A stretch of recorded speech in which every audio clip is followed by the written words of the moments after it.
అగో అడుగుతుంది చూసిన అమ్మలు అమ్మ తయారు చేసిన మనం ఏదో తయారయ్యాడ పెడతాం అవునా కదా అమ్మలకే తెలుస్తుంది ఒకసారి అవునా స్వామి అది వాళ్ళు చేస్తే బాగుంటుంది మనం చేస్తే రాదు అంతే కదా స్వామి అయితే పై వాళ్ళకే తెలుస్తుంది అరే పాలలో తేలింది పాల కింద మీద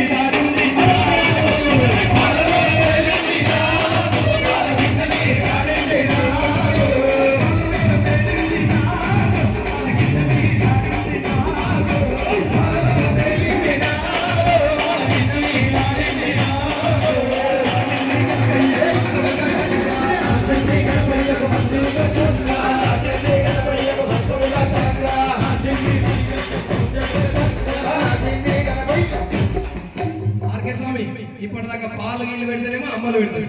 పంచాలు కడితే ఎవరు కడతాం మనమే కడతాం అవునా కదా పంచాలు మనమే కడతాం కదా మా మల్లన్న స్వామి గిరిస్వామి శ్రీస్వామి ఇవ్వద్దు లేదు కానీ మల్లన్న స్వామి అయితే పంచ బాగా కడతాడు కదా అరే పంచమి